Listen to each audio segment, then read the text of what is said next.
महाभारत केवल एक युद्ध की कहानी नहीं, बल्कि भावनाओं, रिश्तों, प्रतिज्ञाओं और भाग्य का ऐसा रहस्य है जिसे आज पूरी तरह कोई समझ नहीं पाया।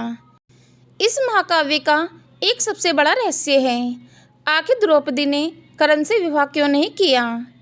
कर्ण जो दानवीर था, महान योद्धा था और अर्जुन से भी कहीं गुणों में श्रेष्ठ माना जाता था, फिर भी स्वयंवर में द्रौपदी ने उसे सबके सामने ठुकरा दिया। क्या यह केवल अहंकार था या इसके पीछे छिपा था कोई बड़ा रहस्य? मित्रों, आज हम जानेंगे वह 4 बड़ी मजबूरियां जिनकी वजह से द्रौपदी कभी कर्ण की पत्नी नहीं बन सकी। स्वयंवर का भव्य दृश्य। राजा द्रुपद ने अपनी पुत्री द्रौपदी के स्वयंवर का आयोजन किया। देश विदेश के बड़े बड़े राजा, महारथी और योद्धा वहां पहुंचे। स्वयंवर की शर्त बहुत कठिन थी। ऊपर घूमती हुई मछली की आंख को नीचे रखे तेल के पात्र में उसका प्रतिबिंब देखकर भेदना था। यह कार्य केवल महान धनुर्धर ही कर सकता था। सभा में भीष्म, दुर्योधन, शिशुपाल, जरासंध और कर्ण जैसे योद्धा मौजूद थे। तभी कर्ण आगे बढ़े। उनके चेहरे पर आत्मविश्वास था। सभा में सन्नाटा छा गया।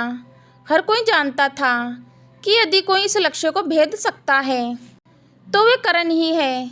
लेकिन जैसे ही कर्ण ने धनुष उठाया, द्रौपदी ने अचानक कहा, मैं सूत पुत्र से विवाह नहीं करूंगी। ये सुनते ही पूरी सभा स्तब्ध रह गई। कर्ण के चेहरे का तेज एक पल के लिए फीका पड़ गया। उन्होंने शांत भाव से धनुष नीचे रखा और अपनी जगह लौट गए। लेकिन क्या सच में द्रौपदी ने केवल सूत पुत्र होने के कारण कर्ण को ठुकराया था? नहीं, इसके पीछे छिपे थे कई गहरे कारण। पहली मजबूरी, द्रौपदी का जन्म ही एक उद्देश्य के लिए हुआ था। द्रौपदी कोई साधारण स्त्री नहीं थी। उनका जन्म अग्नि से हुआ था।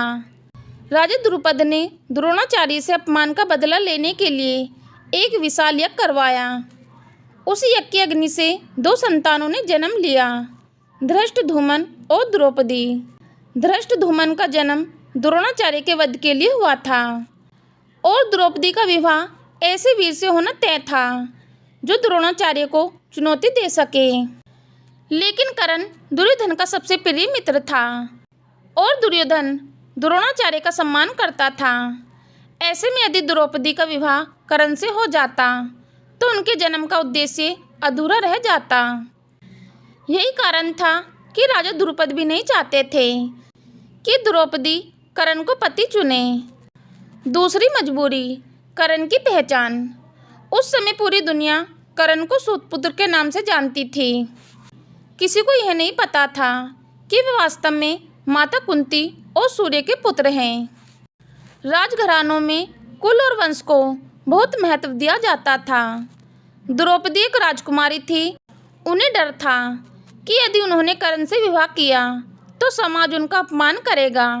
हालांकि कर्ण महान योद्धा थे, लेकिन समाज उन्हें वह सम्मान नहीं देता था जिसके वे हकदार थे। यही वजह थी कि द्रौपदी ने सभा में उन्हें अस्वीकार कर दिया। लेकिन यह निर्णय कर्ण के हृदय में एक गहरा घाव छोड़ गया। तीसरी मजबूरी, दुर्योधन से मित्रता। कर्ण दुर्योधन के सबसे करीब मित्र थे। जब पूरी दुनिया ने कर्ण का अपमान किया तब दुर्योधन ने ही उन्हें सम्मान दिया था, उन्हें अंग देश का राजा बनाया था। इस उपकार के कारण कर्ण जीवन भर दुर्योधन के प्रति वफादार रहे।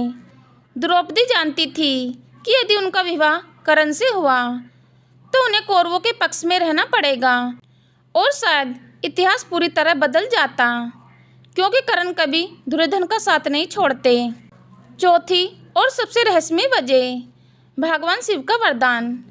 कहा जाता है कि पिछले जन्म में द्रौपदी ने भगवान शिव की कठोर तपस्या की थी। उन्होंने भगवान शिव से प्रार्थना की, मुझे ऐसा पति मिले जो धर्म का ज्ञाता हो, महान बलशाली हो, अद्भुत धनुर्धर हो, सुंदर और बुद्धिमान हो।